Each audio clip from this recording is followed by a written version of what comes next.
Hey yo, what's up? This is the Protect Your Neck podcast, and I'm your host, Dan Tom. Analysts is work you'd find over at MMA Junkie as well as oddscheckerus.com. But on this here program, the Protect Your Neck podcast, we break down high-level MMA. That's what we're going to do here today, tonight. Whenever you're listening to this, hopefully it's before the fight. Recording this Friday morning, Las Vegas time, before the weigh-in. So let's hope that, we don't jinx anything and the fighters that we're betting on make weight and look good on the scale. Because fighters have been losing more than they've been winning when they miss weight. So, we'll tempt fate there, as we tend to do with this show. Check the timestamps in the show notes, whether you're on Apple Podcasts, thanks for the 5-star ratings and reviews, or on YouTube, Daniel Tom MMA, thanks for the subscriptions, though I don't deserve it. But yeah, show notes in all those places or wherever else you're listening to this thing here at mixedmartialanalyst.com, of course, it supports this here program, smartphone-friendly players, and click-throughs and all that sorts and all that shit. But yeah, check the show notes for when the breakdown starts. We start from top to bottom, and then, of course, I always recap my picks and plays from top to bottom. In that order, going to be a quick touch on Bellator 280's main event, quick recap on UFC Vegas 53, and some shouts, and that'll be it. We'll see how, I don't want to say fast, because that's the wrong word to use with this program, myself speaking, right? But yeah, we'll see how fast we can crank through it, so to speak. Hope you guys are all doing well. Just get some shouts out of the way. I want to thank you guys all for wishing my boy Benji, my dog, my best friend of over a decade well. Found some more troubling lumps and going through that whole process, which is common for dogs. It is the inevitable, especially with a boxer breed, half boxer, half pit. But these are troubling ones, and thankfully was able to speed it up and get them in on Wednesday. Apologies, I tend to kind of be diarrhea of the mouth and wear my emotions on my sleeves, and too honest for my own good, and all those things you could say is true, mainly for worse than for better. But, you guys are the motherfuckers who are just the nicest, who keep me going. You're why I do this. The most support I get is from you people on the interwebs, and yeah, man, that's why I keep you guys updated. That's why I'm so honest with you. That's why... also why I'm, fucking more close with the dog/dogs than with people, because, I haven't had the best history with people. I'm guilty there myself too, but yeah, not the best luck. So when you have a man's best friend like this, hit extra deep, because, been through a lot of shit with this dog, and I will be a mess when the inevitable comes. I'm just hoping the inevitable, doesn't come quite so soon. Just got some more work done in the FJ, and that thing's about ready to get out. And I bring that up because that is apropos to my dog, because that side project of outdoors is tied to my dogs and getting out with them and getting away from this technology and this MMA that's just nonstop inundation, So it would be a pity so close to the finish line for that to happen. And but weeks like this, man, I'm gonna push through here, folks. Don't worry. But yeah, weeks like this is it's a tough reminder for your boy, like why outside of you guys, of course, but it's just like, even you guys who deserve it, and to the others who try to, coattail off my work or whatever, numbers, or come at me with shitty offers, or from a business perspective, or pose to be my friends and other perspectives. It's just, yeah, man. After losing a bunch of friends, relationships, and God forbid, I lose my dog before I can fully do this pattern I've been working to break away from for so long, as far as getting healthy and giving people the appropriate times. It just would be sorry I'm talking in circles, but it just would be a damn shame, because yeah, man, I just, not that I needed this reminder, and hopefully you guys don't either, but it's a healthy reminder, right, that, what matters most, whatever family and friends you do have, and you are lucky enough to have. And I don't need that reminder, but this week definitely was a reminder of that. And then on the other side, you get which is nothing new. It's whatever. It's fine. I'll last longer than these fucking companies that are, giving me these shitty offers, which is the funny thing. My numbers ain't fucking good enough, but motherfucker, I'll be here longer than you. And I know I'm not doing this for fame or popularity. I never claim to be the best or any of that bullshit. But goddamn it, I'm fucking good at what I do, people. And I really hate motherfuckers that make me feel that I'm not. Remind me that I'm not. through superficial numbers, which you guys know how much I love numbers. Whether it's the bullshit stats or the bullshit arguments of title defenses or undefeated records, justifying things like pound for pound or legacy. They have nothing to do with it, by the way. So yeah, I had some more numbers, but in a different arena than I usually complain about, thrown in my face this week. So no advertisers yet again on this show, let's just say. But it's okay, because again, 7 years going on 8, just officially in public, mind you, not including, since 92, 30 years of doing martial arts, giving my health and my time to the fucking game. But yeah, 7, 8 years in the media, so it's just a lot of, and then a lot of people done it more. I'm not fucking saying it like that's some kind of thing, but I've busted my ass. I don't cut corners for prep like many people do. I show my work. I do the work. And yeah, it's fucking insulting when I do the work and sacrifice all the time at the expense of my loved ones. Could be dying next to me, and these motherfuckers come at me with shit offers, and other motherfuckers disrespect me in many other ways, and not about that, man. I'm fucking knowing my value, let's just say that. I'm gonna keep my head down. I'm gonna keep working, because I know I can be volatile too, and even if you're right, it doesn't mean you need to say things and burn fucking bridges, Dan, but goddamn, I know what the fuck I bring, and I know what the fucking snakes in the grass look like. So we're going to move forward, and I'm going to keep this shit unfettered, because it's my show, and there ain't no show like it, for better or worse, mainly worse. But at least I'm being real with you guys. At least I'm being honest. I'm not fucking trying to sell you something. I'm not trying to fucking sell my image for likes and follows. I'm not trying to sell a fucking, and nothing wrong with, you want to fucking make yourself crazy with that business and sell the picks. It's a tough business, man. I'm not trying to do that. I'm not going to do any of that here. No. We're keeping it real. We're keeping it honest. We're keeping it transparent. So, without further ado, 8 minutes in, let's get to it. Oh, yeah, and I also wanted to thank my guy Clint at I Heard MMA for having me on his show at Pub Sports Radio, Little Council of the Dans. I did a show with Danny Legs, and then, of course, my old co-host there, back at the Line Movement days, Dan Levy at Best Fight Picks. That was a fun time. Thank you guys for checking that out. Any new followers from there? And if I didn't turn you off with a serious intro, don't worry. We're going to push forward. But yeah, thank you. UFC Vegas 53 recap. 5-5 overall. 0-1 in parlay pieces. 2-2 straight. 3-2 in props. You hit the round robin prop. In a night that was not a bloodbath. I mean, we technically broke even, but that's bad for me, folks. I'm not gonna lie, bad night here.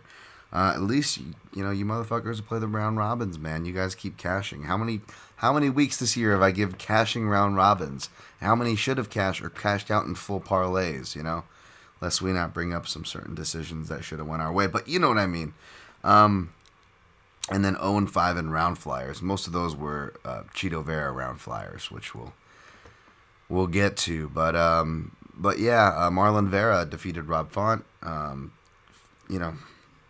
This fight went fairly as expected, except minus the no finish, because it was apparent that Vera was disinterested in it, and it wasn't me being sore for betting it.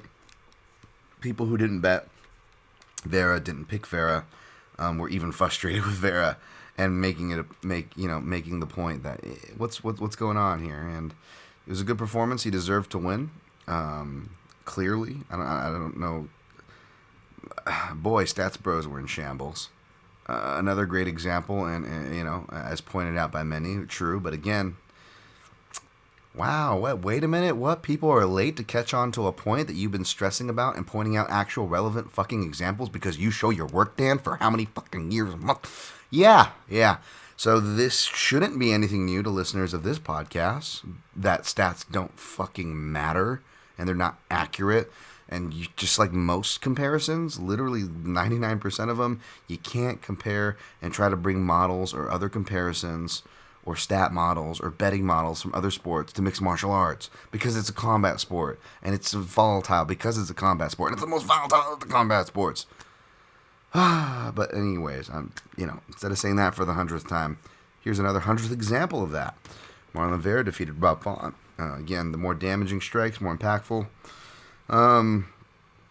But yeah, no blaming on the ref, no blaming on the corners, like the, St. Denis and the Moicanos, which wasn't as bad as that one, but still in that neighborhood.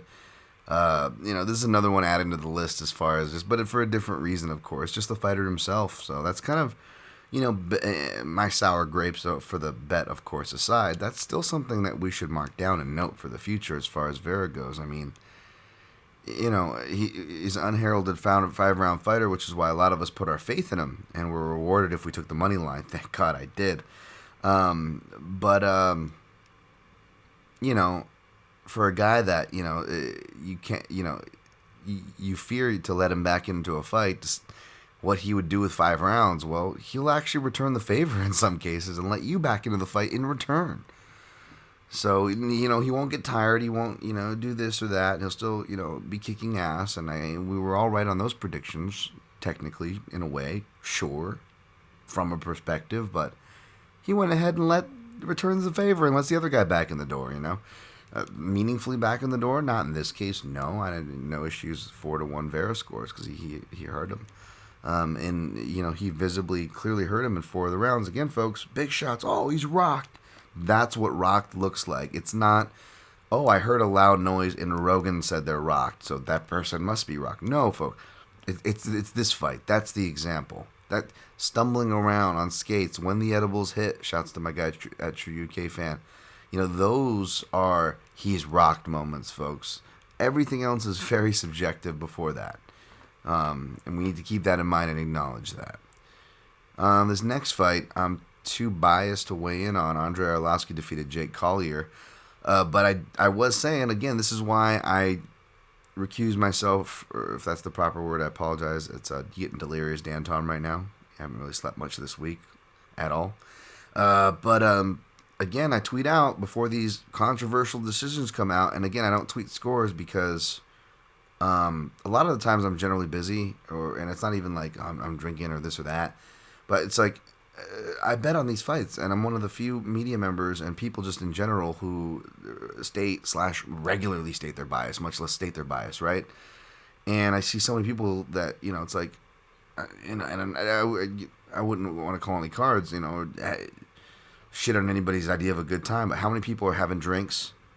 Media members submitting MMA decisions while they're doing it. How many of them have bets on the fight they're not telling you about? And again, I'm not going to call anybody out, but even just roaming MMA decisions, as I talked to you guys about, and we'll talk shit in the comments. This is the shit I see in the comment section. I saw one name who's, I'll just say he's regularly on MMA decisions.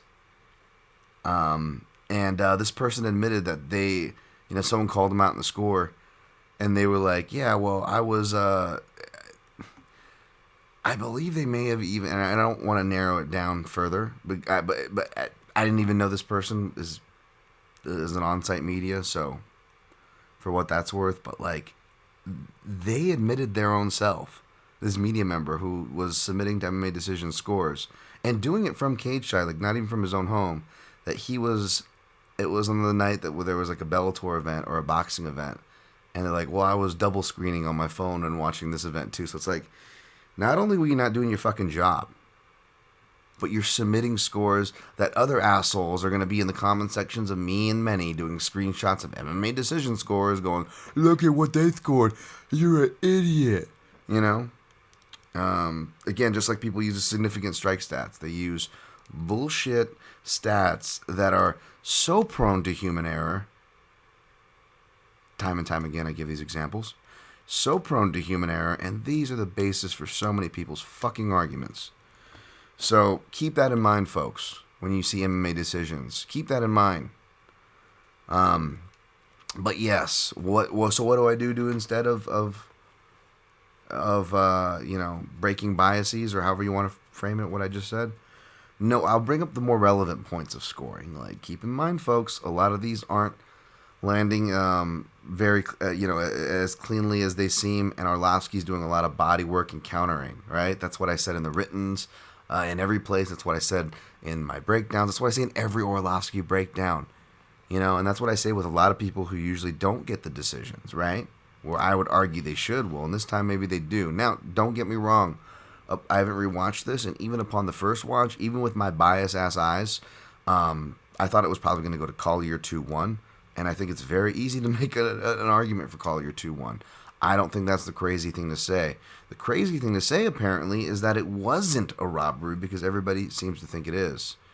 And again, I wonder how many of the people who are saying that bet Collier. Are they being honest? You know, people can accuse me of being biased again. I'm one of the only motherfuckers, especially in the media, folks, who actually state the betting bias. So many people recap, talk, and lobby even strong opinions, or even go too far to submit scorecards, and they don't disclose their biases. So, and that's not all. There are media members who do it. You guys know who you are. I love y'all. Not coming at you guys, but you know what I'm saying. For the majority, though, it's the truth. It's not. So I'm not going to die on a hill and defend a fight that I bet and benefited off of the decision. Because I even said, you know, and again, another thing, like I said, you know, even said, like, wow, yeah, thank you, Sal. And that wasn't to pile on to Sal, but, you know, a lot of the guys from Couchside Judges will defend the judges a lot, and Sal D'Amato in particular, because he does get called out a lot. And Scott and Fontana and Dan Urban from that podcast will make a good point that he gets the most shit because he is one of the most used judges. So, of course, by sheer sample size, he's going to be on more wrong decisions than other judges. And who knows? He probably has more right decisions than any. I'm willing, gun to my head, I'm actually, yes, I'm willing to wager Sal D'Amato has gotten it right more than he's gotten it wrong. But with the biases of those positions, we only complain, / you're only going to remember the wrong ones and not the right ones, right? That's kind of human nature, right? And I will say, and it's nice to see, because even just upon researching this card, literally it feels like 9 times out of 10, whether I bet on the fight or not, I've got like the opposite opinion of Sal D'Amato. So if anybody can jump on that bandwagon of shitting on Sal, it's me. But if you notice, even when I complain about the judges, I not only not Sal, I usually don't complain about names in particular, because I don't feel like that's fair. And I feel like there's such bad, especially as I've further educated myself, there's such bad understanding all around, that to me the good fight is more trying to educate the masses with these talking points, whether it's on my podcast that no one listens to, or my tweets that sometimes can get shared and can get a bigger audience because I have a bigger following on there. So that's what I'll try to add to the conversation. And that's why I've never jumped onto the Sal bandwagon. So it was nice to finally get a fucking decision from Sal, to finally be on the right side of the fighter using body work and counters. Now, Collier did way better than I thought, straight up. Again, no issue if I would have lost this. That's not what I'm arguing here. No issue with the 2-1 Collier. And again, I could see even how a fight, you know, someone got 3 rounds because they were close rounds ultimately that Orlovsky won. But you know, again, even in my, and that's the dynamic we have to keep in mind, that is lively in a lot of matchups. In my write-up I wrote for this one, you know, it was for the quick picks and prognostications for Junkie, that this fight, and again, Collier blew my expectations away. So granted, credit too, but I did say, because of Collier's volume and the types of strikes that he throws, the elbows, the spinning stuff, the big woo-woo stuff, and he was landing a lot of stuff. He actually landed some good quality elbows, were some of his best shots, by the way.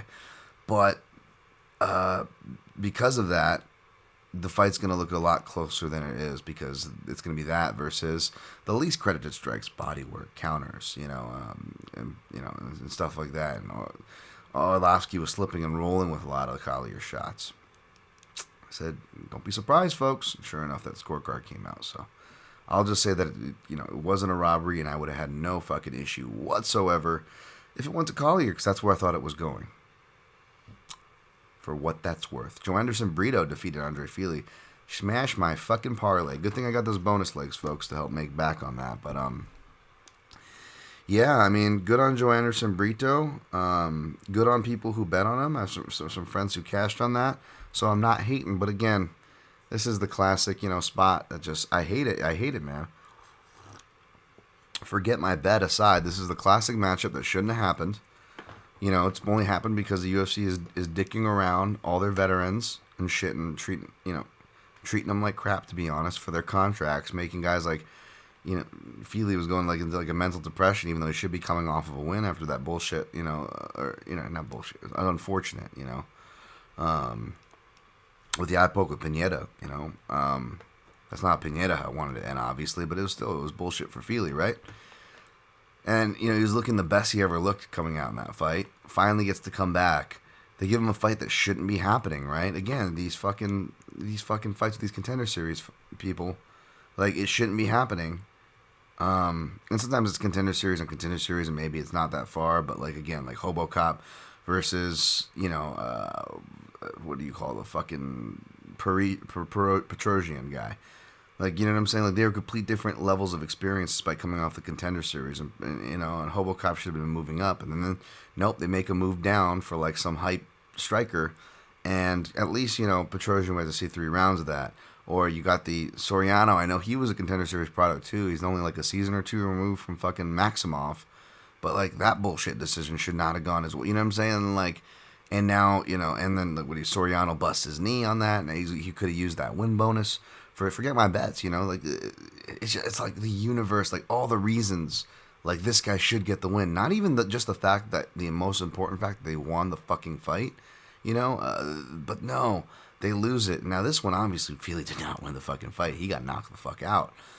But it was just unfortunate because it was just a quick one where he caught him cold, and it wasn't nothing wrong with the stoppage. I saw some people complaining about it. Like, I bet Feely, no issue with the stoppage here, folks. Again, I'm not going to be like fucking spilt milk, sour grapes to that extent. You know what I'm saying? Credit to Brito, but even if you're a Brito backer, and happy for the Brito backers, but even if you're a Brito backer, it's like, we didn't even get to see much from him. And it's like, oh, he's so improved. Like, is he really? What the fuck did we see? Like, I would have loved to see if he was improved. You know what I'm saying? Just as somebody who likes to be objective and have the information for betting somebody, but again, that's not the style, and that's not what was rewarded here. If you are like me and you were betting experience over opportunistic power, flash, and woo, well, you were wrong here. And not that Brito is going to be just that. He's got a lot of potential, but he just, despite the result we saw on paper, he just, he wasn't at the same level as Feely, but that doesn't matter in this game. That is the unfortunate part about bad matchmaking and the careless matchmaking we're seeing as far as that result. Next matchup, Grant Dawson defeated Jared Gordon. Oh, speaking of Contender Series, just getting the fucking bounces. No, this one actually wasn't, this bet was dead in the water without the finish, but just the fact that, it was like insult to injury to see Jared Gordon, who's a good dude, just suffer as, just brain falter, drop the ball. And, again, he was going to lose anyways on the cards, at least, on my cards. Again, I'm biased, but I'm not unrealistic here. He was going to lose anyways, folks. I'm just saying it was insult to injury to see, Grant Dawson do the same thing. Again, be rewarded for a bad game plan. That's why I bet against him, because he was going to try to wrestle himself into a hole despite only recently being at ATT, not long enough to really get the improvements. And he won this fight and dug it out, and it's impressive, don't get me wrong, but like, what did he do that was different than any of his other fights? He wrestled himself in a hole. He looked, in fact, even more lost, arguably, on the feet, right? He didn't have Kraus shouting commands and at least keeping a string for him to follow. He's having, again, adjusting period, folks. Like I said, he's having to get used to new commands and whatnot. So if anything, he actually looked worse on the feet. So that was kind of the annoying thing here. It wasn't that like he got like lucky like with the other ones, like the Max, or got a decision he shouldn't have got or anything. No. He was gonna win this fight one way or another. It was just unfortunate that he just gets rewarded for kind of fighting bad. And what's even more unfortunate is that unless it's a really good matchup, I'm gonna have to pump the brakes on trying to fade this kid. Even though, again, it wasn't like something personal. This is only like the second, maybe third time I've picked against him. Or maybe only second time that I played him and third time that I picked against him. Because I picked Leo Santos as well. But yeah, I'm going to have to pump the brakes on that. Because a lot of the reason why people were picking Gordon, which was for his, quote, ATT improvements. Well, you know what? Those things actually now they are in play is the sad part. Now they could be a reality. And I want to give that respect to Dawson for the next time out, unless again it's just a stylistic matchup where what you're really going to need is just a lights out wrestler who has the power to get the knockout on the feet. Gordon, not that he didn't have it, but didn't have enough of it, and that clearly played out, right? So, don't regret taking the shot, but it was a losing bet. Darren Elkins was not a losing bet, though. Defeated Tristan Connolly. Good Canadian boy there. But, and again, I had friends taking the shot on Connolly, not going to, do the, I told you what people think, or do anything like that. But essentially, that's why I picked Elkins, it was going to be a fight that Elkins traditionally thrives in, and Connolly doesn't have the stopping power or the game over level. Game over, man, jiu-jitsu. So Elkins by decision cashed, even though the parlay didn't. Playing that, bolstering it with that prop leg for a 3/4 unit at plus money. 135 in one house, 115 in another definitely helped. Christoph Yatko defeated Gerald Mearshart. Yeah, man, was wrong here, but this was not unforeseeable. I know plenty of people were taking the Christoph Yatko victory lap and saying, how could anybody not see this coming? Or how could anybody think Gerald Mearshart was going to out-grapple Christoph Yatko? Like, Christoph Yatko is not like some specialty person, folks. Like, I know people were referencing his fight from like over 5 years ago against Thales Leichess, who was never a good fighter off of his back, which was where the grappling exchanges took place against Christoph Yatko, who was on his way up, while Thales Leichess was not only on his way out clearly at that point, he was overdue on borrowed time. Like, remember, people wrote off Thales Leichess from like after his title fight on from Anderson Silva. He just kind of had that impromptu like resurgence against guys like Carmont, who washed out, and Tim Bosch, who was on his way out as well. Again, it was like a circumstance built upon circumstance built upon circumstance for a jiu-jitsu guy who ultimately was never good off his back. That was never Leichess's game. So it was kind of weird for people like to go after, of course, the results are in, to be like retrospective and go, how could anybody, and like cite that as their card. But I'm like, okay, like even me, like I was wrong, yeah, and like I took a shot on Mearshart, yeah, but like it wasn't because it was going to dominate. It was either going to force a slip up, with Yatko has done. Again, he's been submitted with guys like Magnus Siedenblad, which people conveniently left that part out when trying to stand a Yatko win, and just trying to stand Yatko in general. Like, who's trying to stand Yatko? Like, if you bet it by decision, good on you.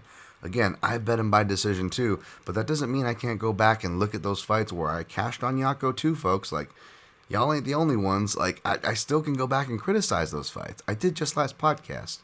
So I hope people continue not to criticize things and properly grade things, so we do get a better number when it is time to fade Yatko again. And hopefully we'll be right that time.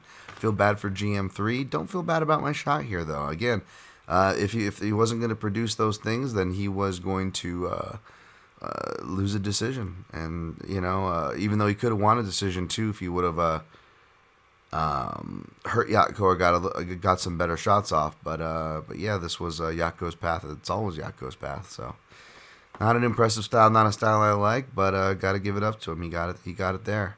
Alexander Romanov defeated Chase Sherman by submission. Hopefully you guys took that. I wish I jumped on that I wish I still had my plus 135 by submission from last week. But of course, by the time I got to it, like the totals from this card coming up, which we'll get to, again, I was late to the gangbang, and all there was a bunch of goddamn Coney Island whitefishes, and yeah, I didn't get to lay the Romanov by sub because I just wanted to get out of there before the maid came to clean up the place. I didn't want to get blamed for the mess, For you fucking savages, get in there with the lines. Jesus, damn, what an analogy. Francisco Figueiredo, Big Fig defeated Daniel Da Silva. That was a fast one, another knee bar there. Why don't y'all ogle over this one, huh? No, what the fucking knee bar is low percentage shit, Jesus. That was a nice one, though. I don't really care. I didn't mind getting the pick wrong because I had the under in that fight, so that was nice. And it definitely helped. Gabe Green defeated Johan Linnes. Man, Gabe Green came through. Got the people who are on Gabe Green, and then friends who are on Johan. Man, hearts out to you, because I felt like you were on the verge of winning that, and that was a solid comeback from Gabe. Natan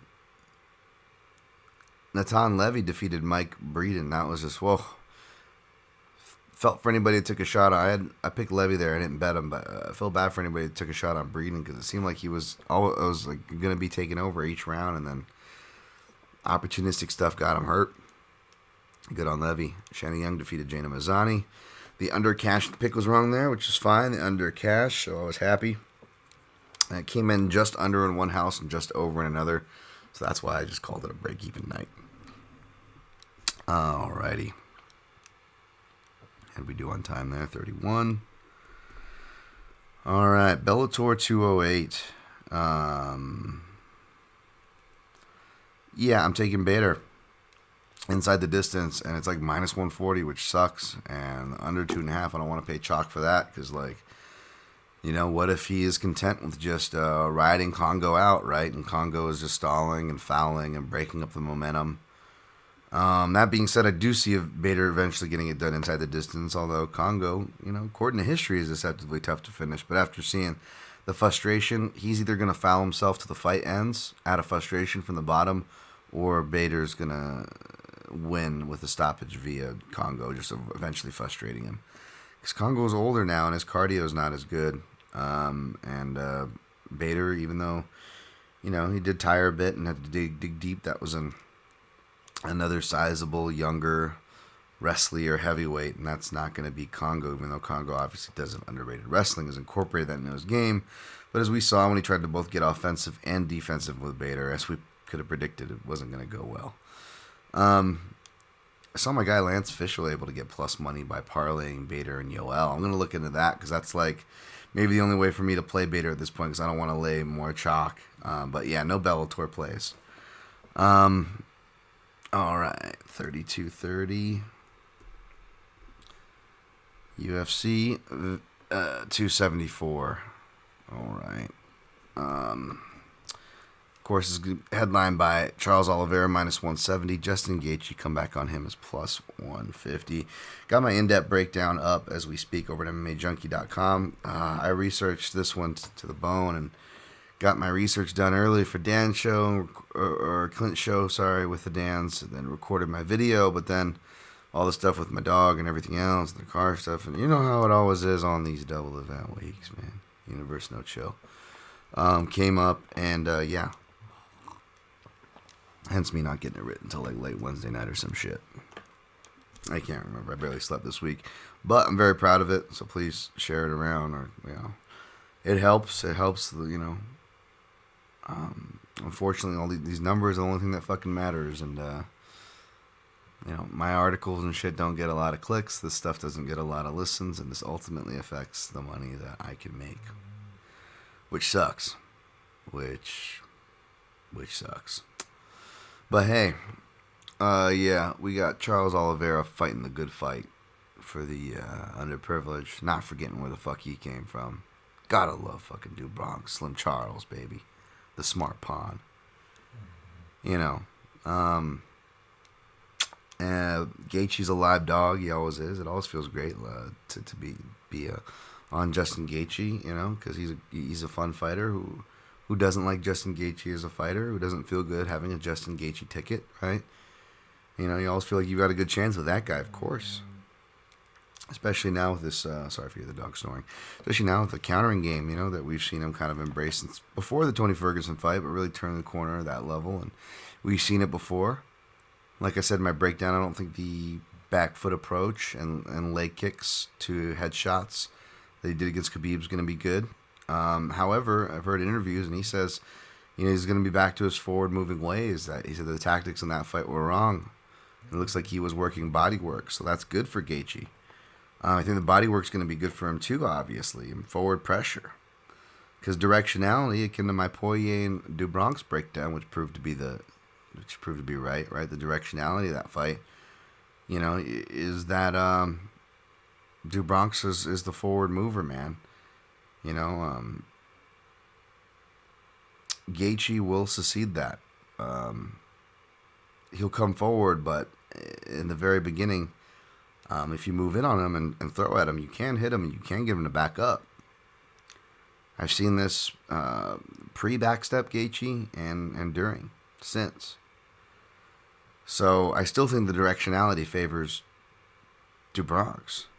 And clashes will also favor, I believe, Do Bronx because not just the macro, he has the grappling threat as far as things that can be produced when two people clash of the outcomes, but also his length and body work and the way he does his body work. Because he length via kicks, he's much more of a kicker, and he does a lot of his body work, though he can punch very well there, and knee.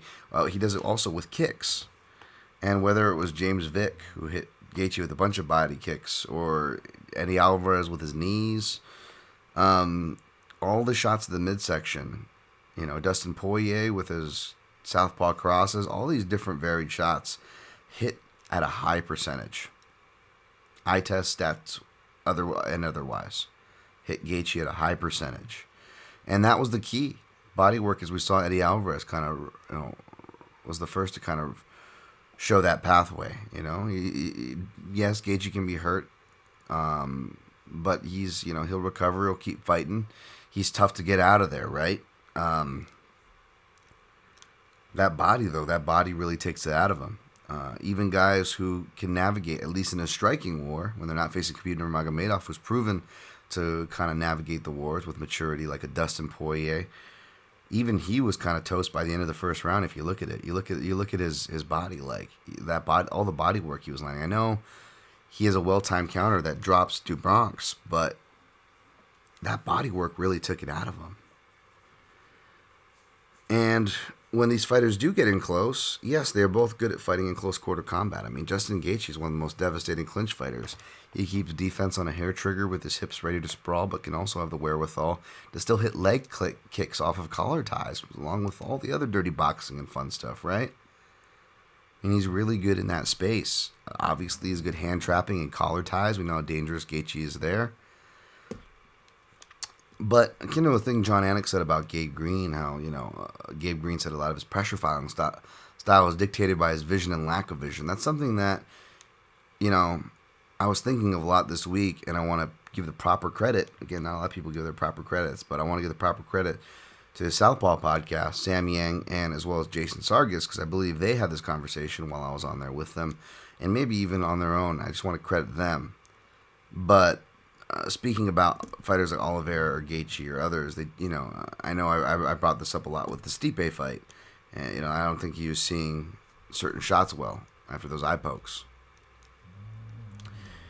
And it can influence a fighter's style. And I would suspect that that's why there's kind of a lot of quiet similarities with both Gaethje and Do Bronx. They both wear glasses, have had vision issues to different variations, but this could also be why they both are inherent pressure fighters, why they both like to reach out for collar ties, hand traps, and work really well off of that. Justin, he works really well, obviously, off of his inside parries, and returns. And again, Stipe also uses those a lot, and he has suspect vision too. So I wonder if it's like these kind of, touching your opponents is going to allow you to hit them easier, right? And you look at what they get hit by in return. Like, both Do Bronx and Gaethje got tagged up by Chandler early because Chandler's really fast. And Chandler would not just use his speed to blitz and explode, but he would use timing change-ups, right? Like, those things really fuck up these guys, right? Or, like when they both fought Poirier, albeit Do Bronx won and Gaethje lost, but what did Poirier fuck them both up with? It was well-timed counters. Well-timed counters can fuck anybody up because, well, they're called well-timed counters for a reason. But back to the vision point, well, it would especially fuck somebody up with bad vision because they're going to have a hard time gauging the counter even coming, whether they're having trouble seeing it or judging the distance if they do see it, right? Again, different varying vision problems to different varying degrees here. But this is what traditionally catches them. So, if they do go in close quarters, although Gaethje is still dangerous and can hypothetically spark any man out at 155 pounds from this space, I would have to imagine a man wired similarly to him, not just through favorable the techniques they favor, but for the reasons that they favor said techniques, well, I have to imagine that fighter has a, again, he can still be stopped, he can still lose in that position, sure, I'm not denying that, but I have to imagine on paper he has a better percentage chance of surviving. Just like if you're facing a front headlock specialist, or if a front headlock specialist is facing another person who's good from the front headlock, I would have to imagine, or at least like to think, that their chance of surviving against the specialist is at least better on paper than their contemporaries, simply because they also specialize in the same thing. Again, it's not bulletproof, it's not one-to-one, it's not default all theory, but it is a theory that, is worth at least tethering some of us a bit our thoughts to the ground. Not believing it religiously, of course, but something to keep in mind, right? And then again, furthermore, back to the macro, you also have all the grappling entanglements, and that can lead from the collar tie all of a sudden drop down to the body lock, change level for a shot, so forth and etc. These are things that Oliveira can do that Gaethje cannot. And if Gaethje does hit him, it's got to be a clean knockout, which, most of Gaethje's clean knockouts are actually pre-UFC. It was a cumulative damage in multiple facets that's gotten his opponents out of there. In the UFC, in a lot of ways, minus like chinny guys like James Vick, of course, right?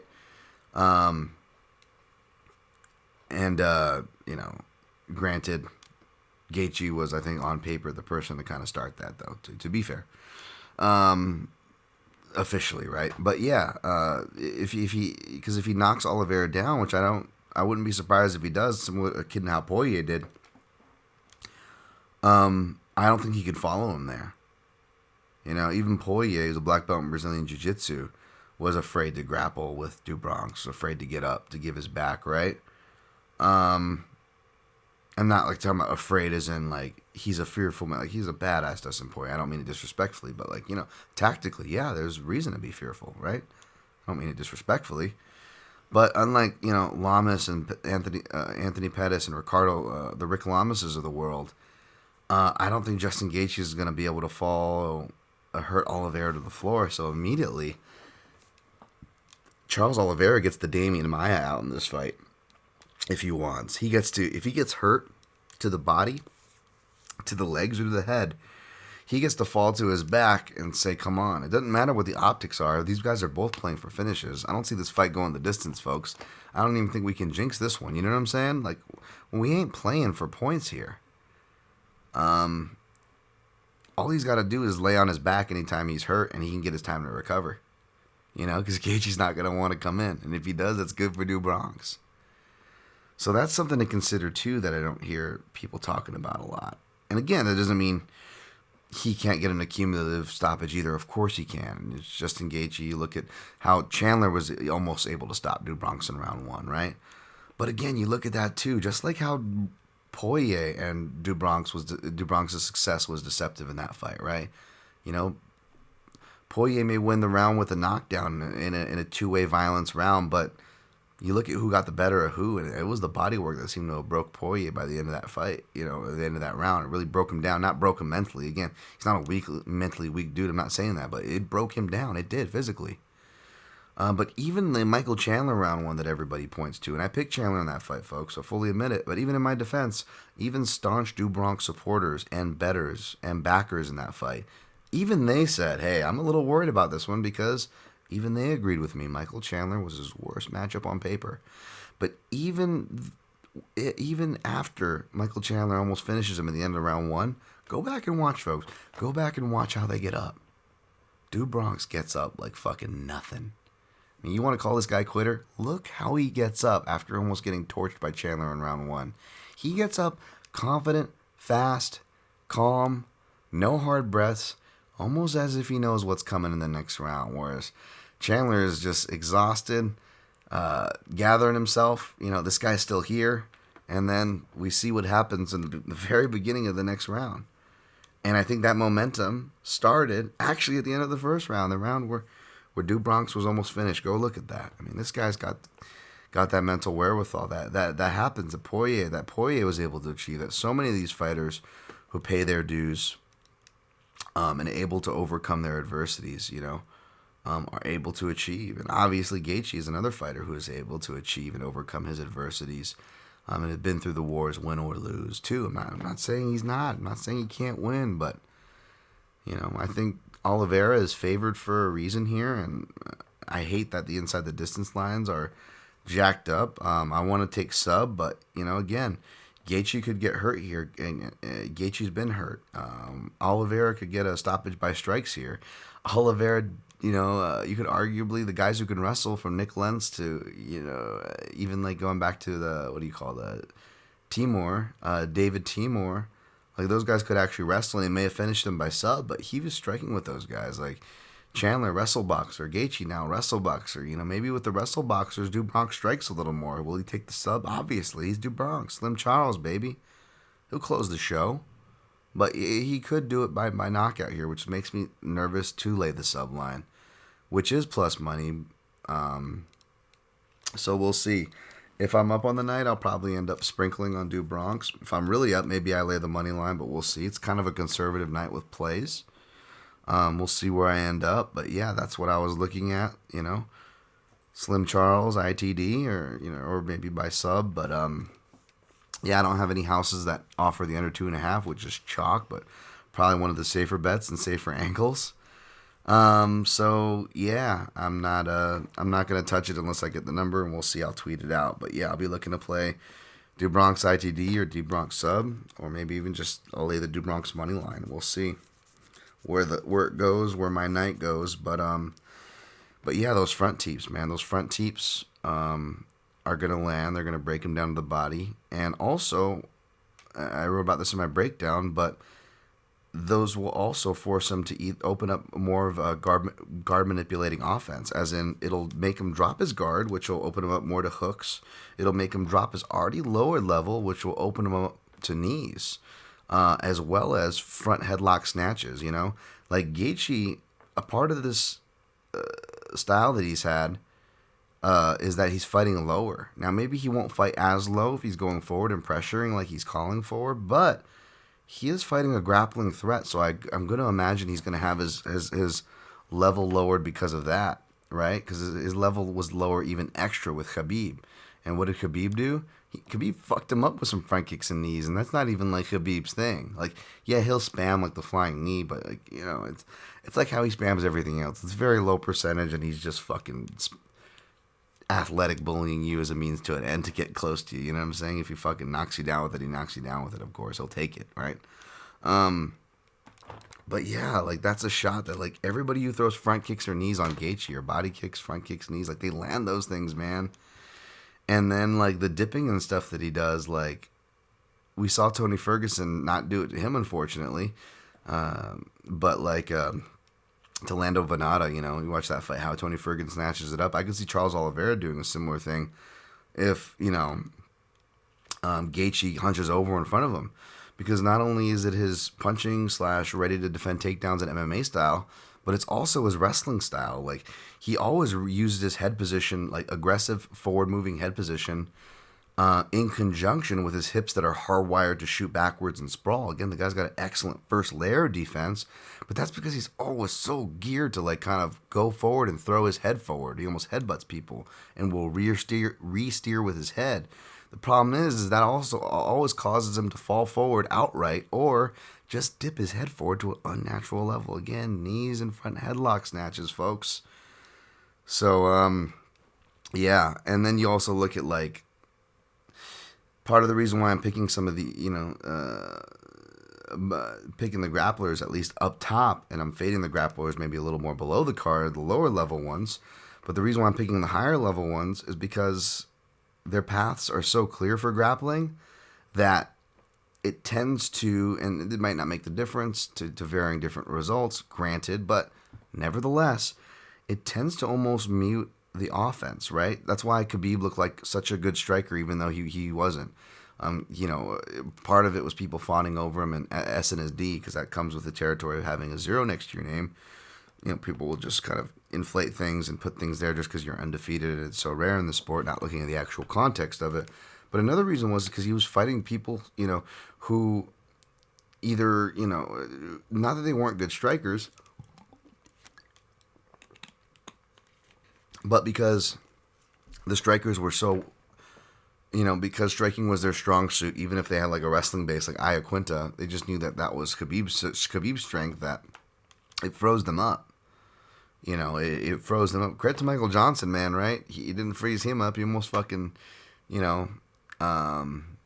knocked out Khabib on Conor's undercard. You know what I'm saying?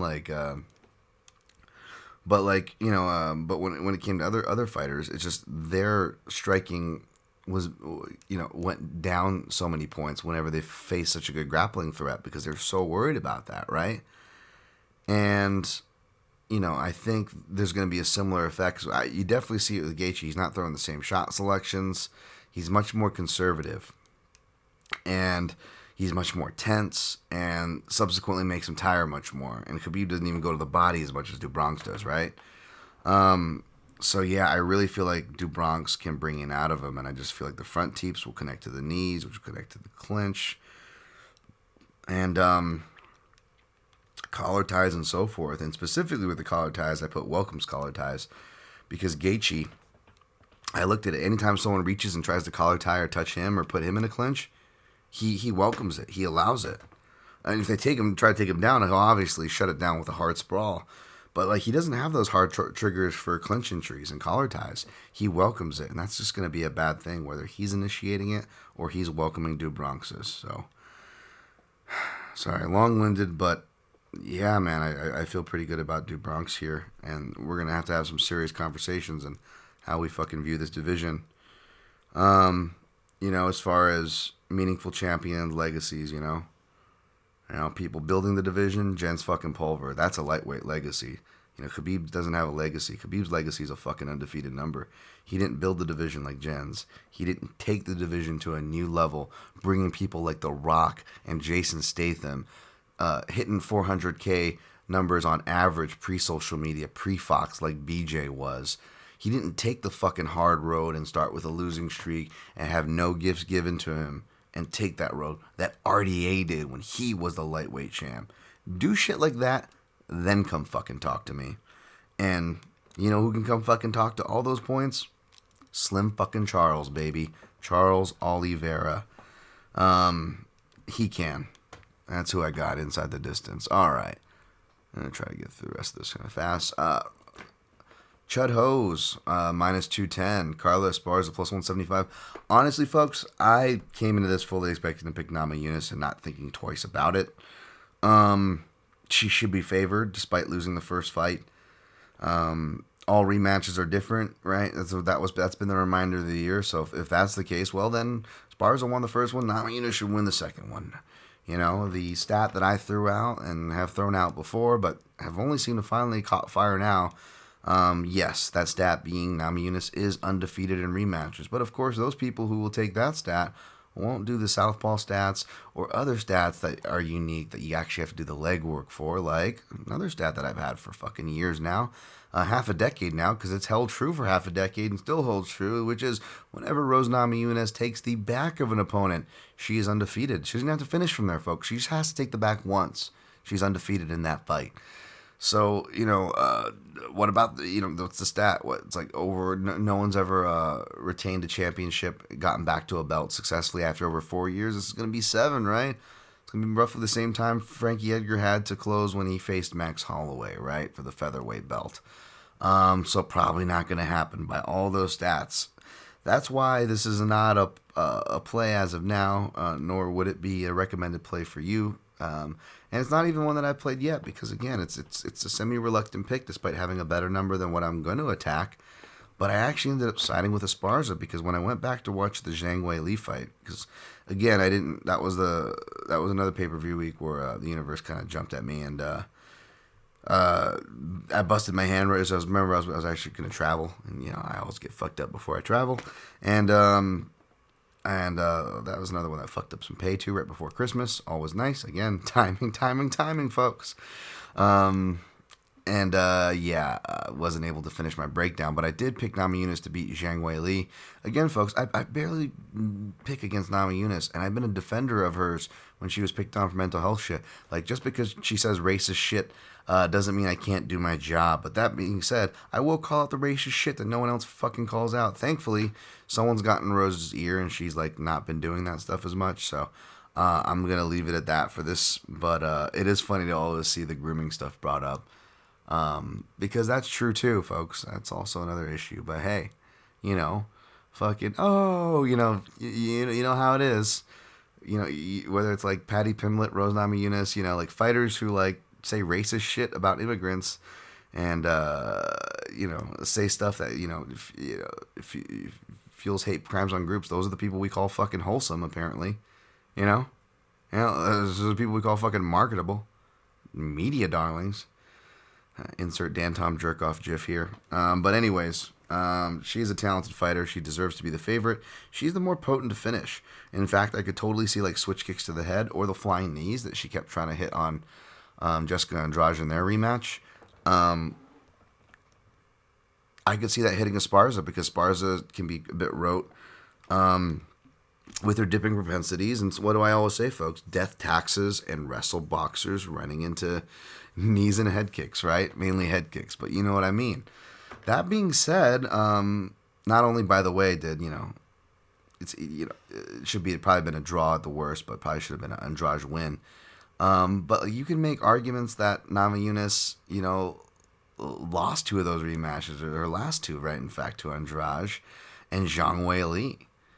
And the fact that the people point to, and that it was offensive wrestling that won her the fight late, both in the Zhang Weili and Joanna Jędrzejczyk fights, which again, folks, by the way, according to criteria, which that change already happened by the time that UFC 223 fight I was in attendance for that rematch.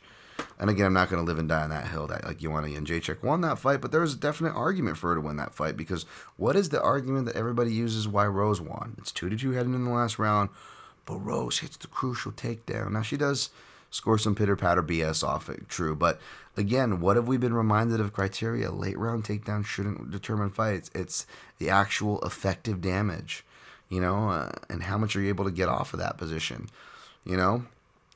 And again, I'm not going to live and die. She did able to get, like, Jędrzejczyk stuck against the fence for a little bit and land a little bit of pitter-patter with, or whatever, I guess. But, I mean, that's the point. I mean, these were nip and tuck, as far as the rematches go.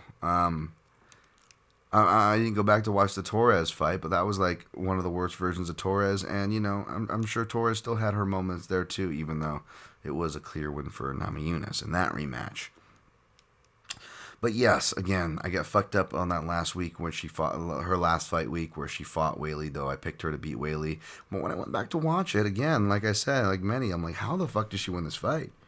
You got people I respect like the Sean Sheehans of the world going 49-46 Zhang, which you don't have to agree with, but it's definitely easy to make the 48-47 case in the first two rounds.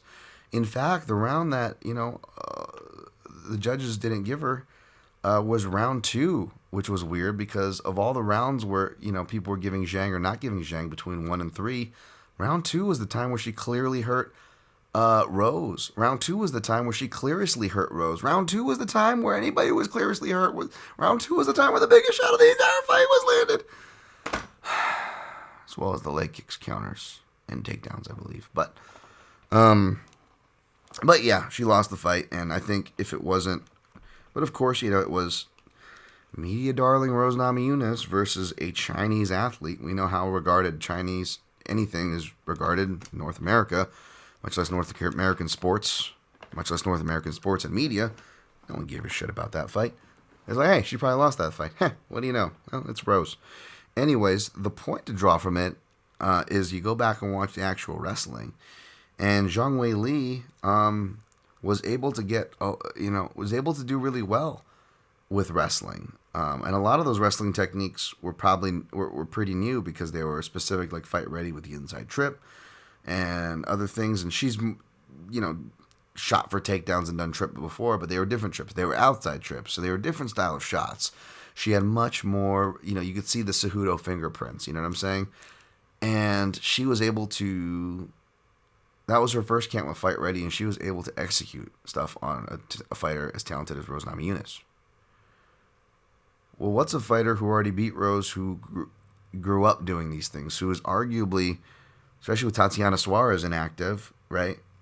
Not just the best wrestler in the division, but arguably maybe the best and most diverse takedown artist, regardless of female divisions in the UFC and Esparza, right?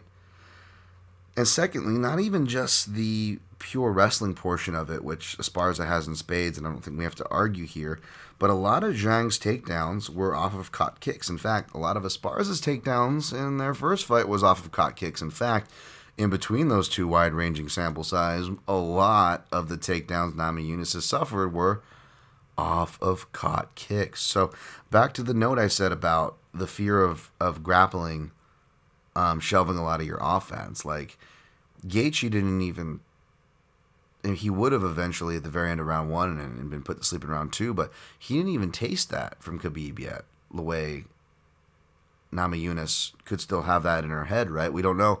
Listen to Bilal, right? As prepared and tough as that guy is, he was just like, oh my God, dude, I was, when somebody fucks you up like that, when they're the first person to beat you by finish or the first person to break you and beat you by finish in Namajunas' case, that can stick with you more than you know. And again, even though me, of all people, I have got the receipts to prove it, I've defended Namajunas and others, for the name of mental health, but at the same time, let's not pretend like she's the most consistent fighter or the most stable fighter.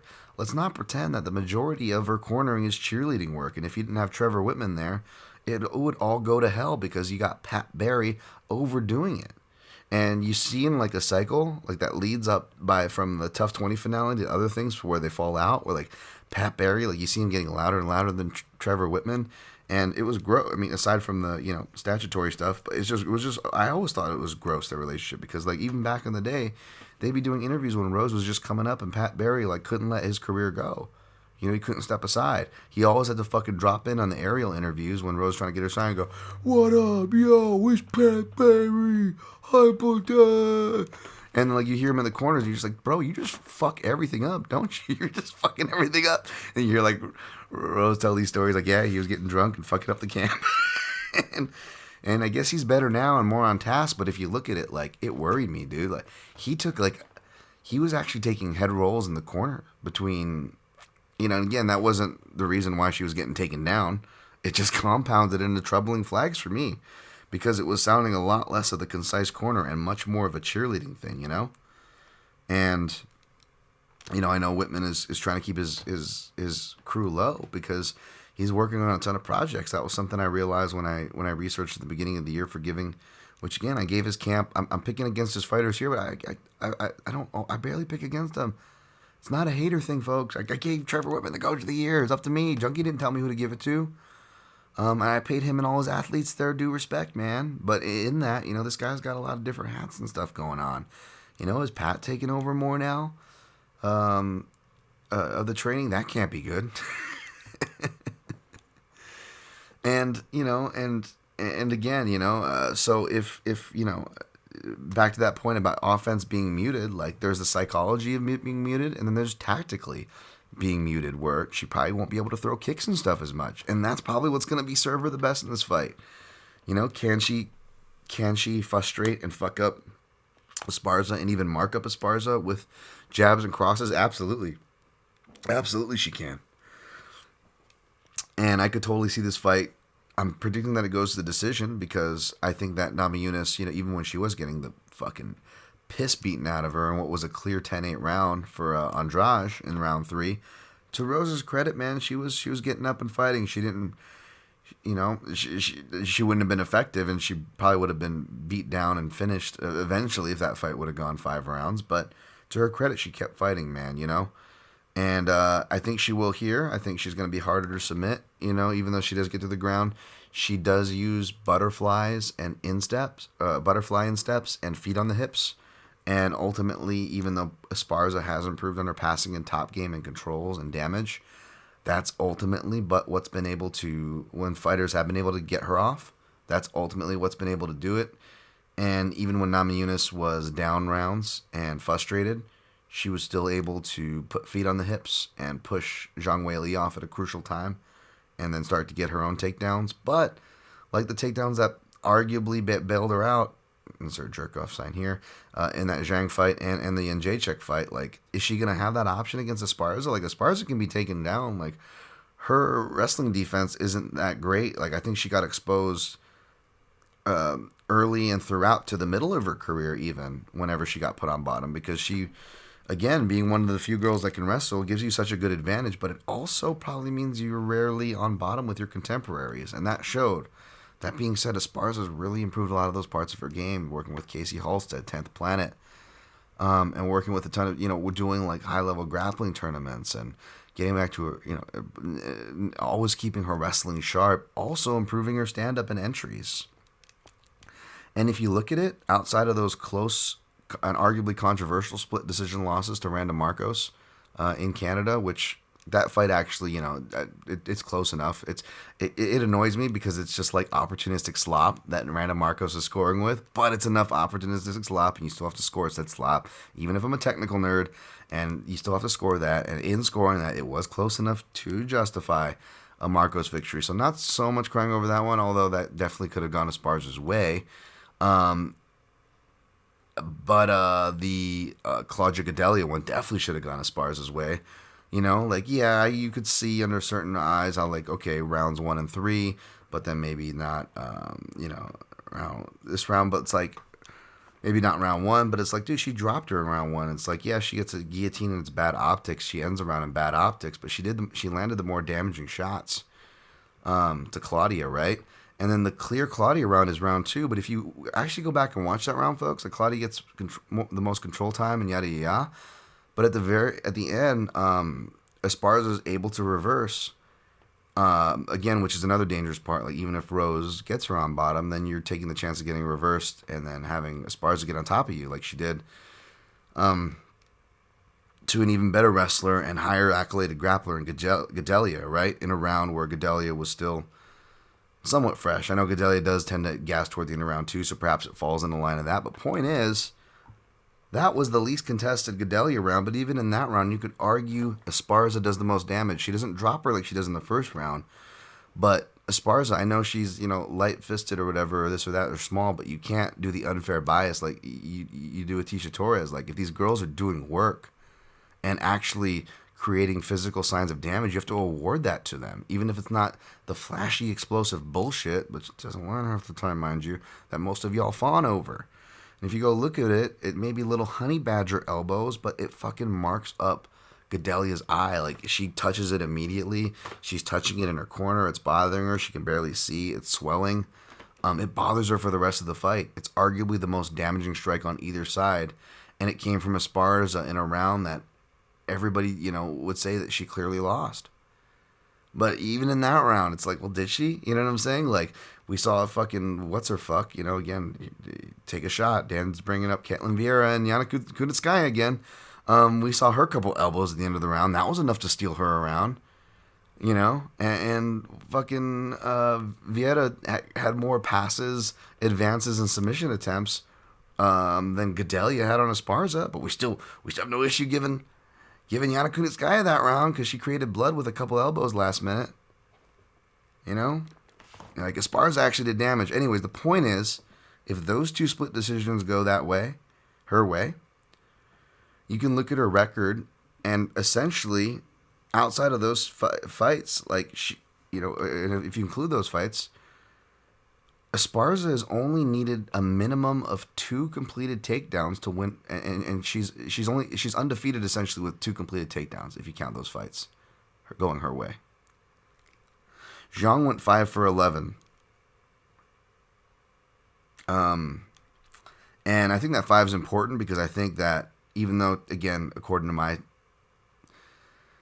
caveated stat that I gave out, she just needs 2 takedowns. I think, honestly, Esparza is going to need at least 5 here, folks, to win. And even then, we're going to end up arguing on the scorecards. Was it Rose's big moments in the feet versus how much perceived damage and work Esparza was able to get done with her top position time. Because again, it's not just control time or takedowns, it's what you do with them is what makes them count, right? And I think that's what we're going to end up arguing about here. And in a fight that's going to be that close, in a fight where Esparza is only 2 takedowns away from her win conditions, technically, it's all she needs is 2. I'll take it, man. You know, Rosa's bound to drop the ball. She has, if you look at her record, and if you're smart and you know what you're looking at as far as what's actually landing and criteria and martial arts and all that knowledge, well, then you realize that, you know, she's even more vulnerable than, you know, the media and production would like you to believe. So it shouldn't happen. It doesn't make sense. But at the same time, it kind of does make sense. So, you know what? Fuck it. I ended up taking Esparza by decision.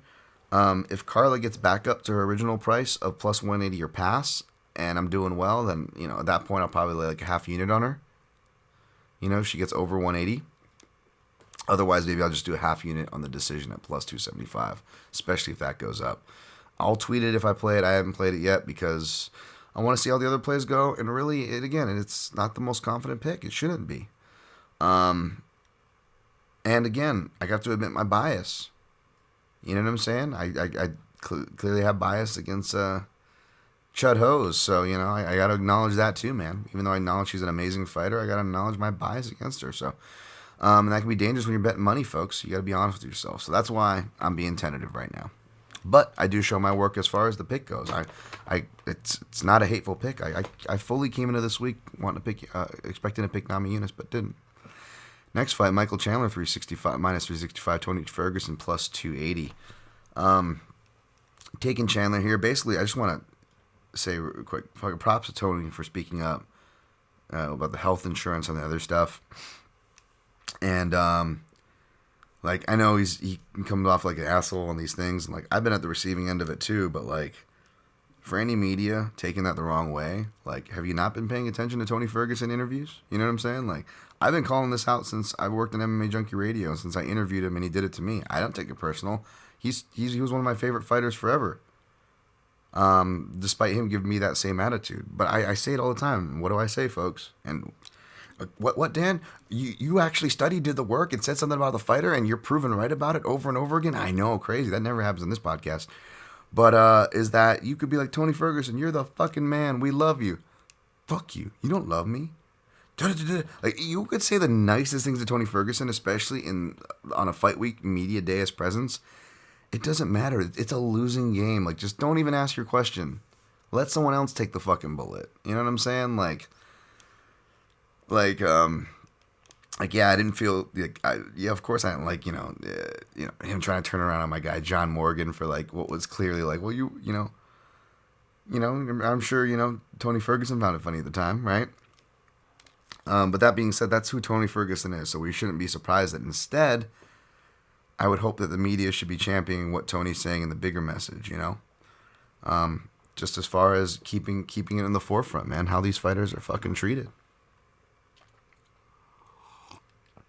And I relate to Tony for better or worse, mainly worse, because I can be an outspoken guy that can burn bridges, that can be a bit too real, can be very combative. And I don't know Tony's psychology, so I'm not going to fucking bother to assume.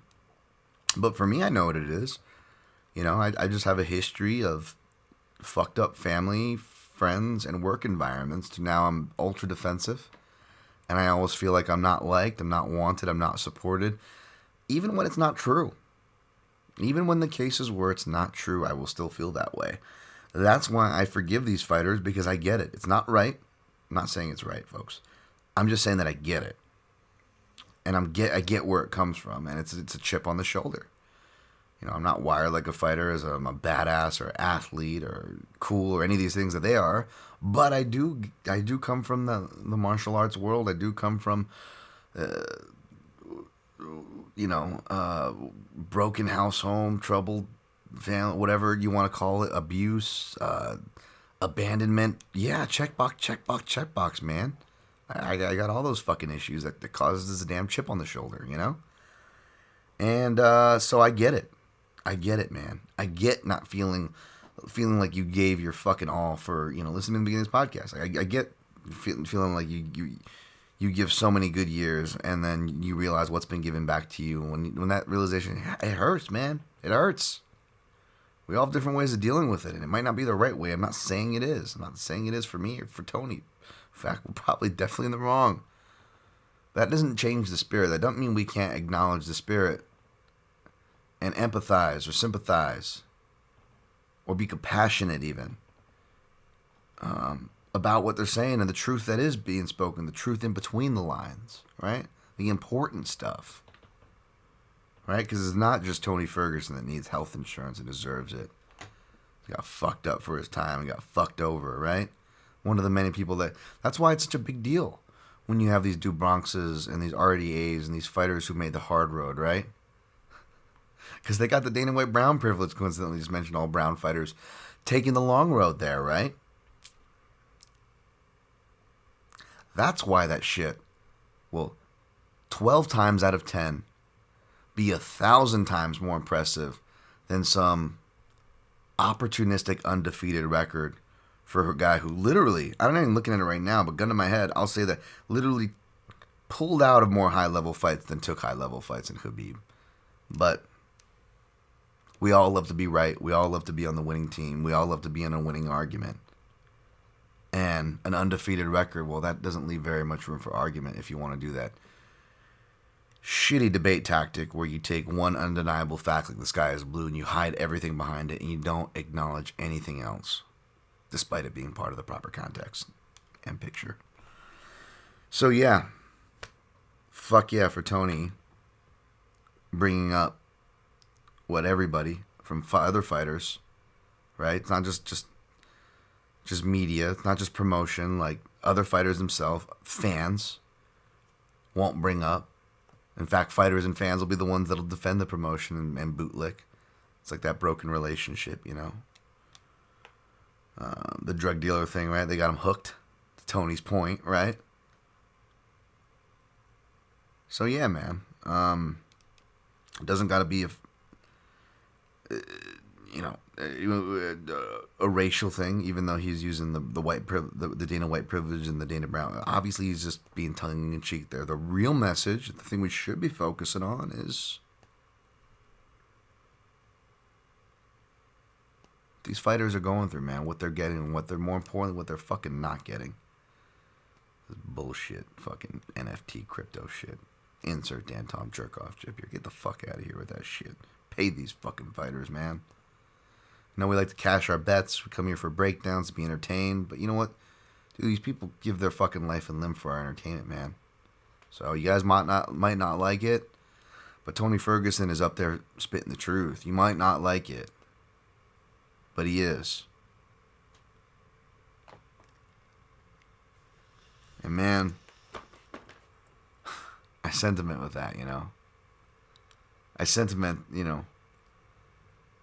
was like, why is Nate Diaz not fighting? Why is he throwing away his career? But it's like, you know, you find out how these guys are getting treated and how they're getting paid. You're like, God damn, I get it, man. I definitely get it, believe me. You know, whether it's now or whether it's in the past. You know, I was telling my girlfriend I used to have this job where I was a assistant project manager on a construction site. I used to get so much shit because I was related to people in the company, and that's how everybody thought I got my job. But the truth is, I was making the least on the job site, not much higher than a laborer's pension, because that's what I started off at. I didn't. My connects didn't allow me a high starting position or a high salary. I started off as a laborer. I had to learn how to not even paint. I had to learn how to tape walls. I had to prep for the painters.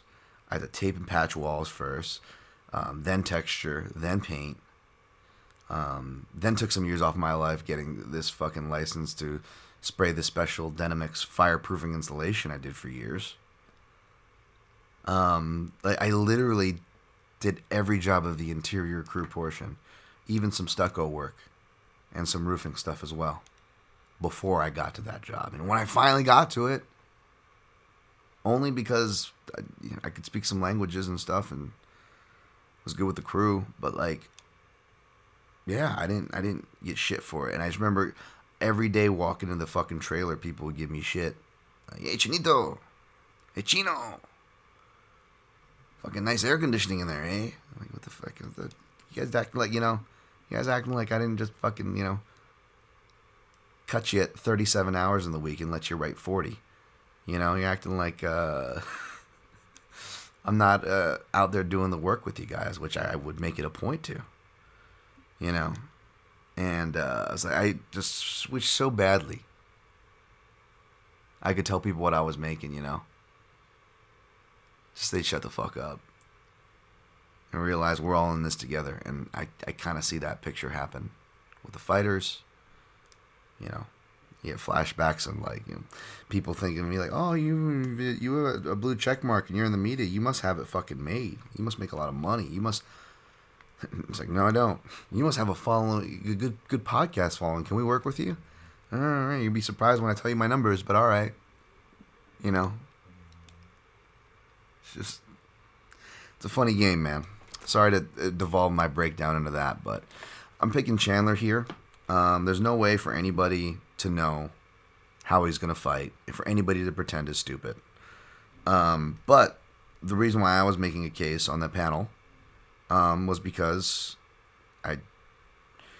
not just, do the work and study these fighters and patterns, and also, Chandler's one of the few fighters I actually know, personally trained with, but yeah, no, and who knows, he could go out and fucking fight crazy. It's Tony Ferguson and it's Mike Chandler together, but I did the I told you gift, Clarence Gilliard Jr. from Die Hard, with the Chandler interview, because he's saying all those classic things of a fighter who's exciting, but they're coming to get the win, right? He's saying all the stuff, Chandler's going, of course, if there's a finish, I'll go for it. Oh yeah, of course, if I can get out of there early, I'll try to get out of there early. But I want to show my technical side. Guys, we know exactly what the fuck that means. He is going to wrestle. That's why the over at minus 135 was one of the best angles. And of course, since we did the show on Monday, like I called it on the panel, all you, the gangbang analogy, all you early line dudes, you just got to get in there. You got to fucking blow up the lines. Got to be first and to be right. Being first is more important than being right. And I'm fucking stepping on sticky spots and fucking trying to dodge Coney Island whitefishes, which is use condoms if you're not getting that parlance, folks. Shout out to Pete Spratt, teaching me that terminology at too far of a young age. But yeah, that shit got blown up to where it's like now it's like minus 165, and now I don't want anything to do with it. You know what I'm saying? But here's what I think I might do, because Chandler could get that first round finish, that what many people are calling for. But here's what you do. I think if you can sprinkle this accordingly. 2 prop bets on each side. You go Chandler round 1, / Chandler round 1 KO because Tony ain't tapping. And the second Chandler prop is Chandler by decision, right? Now, depending on the numbers, depending on how much you want to wager, you're going to have to do your own math here, folks, okay? But you can make it to where you're walking out with some profit either. Now, the other 2 prop bets are Tony round 2, Tony round 3, just straight up. You're going to get really nice odds on those. You sprinkle small on those.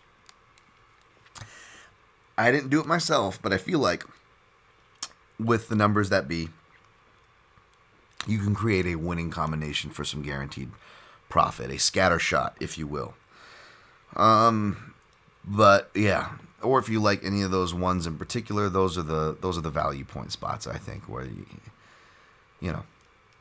where you want to snipe. Not gonna have a lot of good props any round robin kind of shit, really, by the way, folks, either. So apologies. Next fight, Mauricio Hua, as Al Pacino said. I heard Matt Serra ripping that joke. I think maybe he probably saw my tweet that I've been circulating and jokes that I've been circulating of that for years. It would make sense, by the way. And so many times, even on broadcasts, unless it's like John Anik, especially on Bellator broadcasts, holy shit. And it's a fucking compliment, because Morrow is the fucking man. But whether it's Morrow or even like Josh or Big John on their keys to victories, boy, do you see your boy Dan Tom's stats and talking points all over a Bellator broadcast. And I know they read my stuff, so I appreciate it. Fucking use it, please. Maybe give me a shout on the broadcast once for once. I don't know. That would be nice. But yeah, that was always my thing. I would always be the kid that would like make like the funny joke, but like either the popular kid or the popular friend in the group would take it and then make everybody else laugh with it. And you're like, you fucker. That story of my life. But he's my plus 195 underdog to Oven St. Preux, OFP, OS, Tennessee, Tennessee, Tennessee, Tennessee, Tennessee, Tennessee, taking OSP, OSPP. You down with OPP? Yes, OSP. All right, Dan, we get it. That is my analysis for this. I'm taking the athlete who still has his knees and is south of 40, albeit just barely. Yeah, I'm not touching that fucking fight. Also on the main card, I gotta scroll through the fucking odds checkers all over the place. Donald Cowboy Cerrone minus 190, Joe Lozon plus 160. Didn't watch tape for this one. You don't really need to because this is their fights with Raiders. We know. It was like minus 150, minus 155, which I would have played, but now it's up to minus 175. Of course, that was one of my more confident plays that I put out on that panel, and since then it's gotten blown the fuck up. But the under 2.5 is the safest angle there. But then I'll be glad that I got priced out of it because they could always do that old guy thing where they just go to decision, and it's like Orlovsky Rothwell where they're both like so terrible in age that they just end up looking like two fighters in their prime again, like, you know, in a room full of fours, the 5 looks like an 8, you know what I'm saying, right? The 5 looks like even a 10, you know, it could be one of those cases there. So maybe it'll be good that I get priced out, but yeah, I know Lozon is a popular bet. Lozon round 1. That's where the air quote value is. Live bet on Cerrone.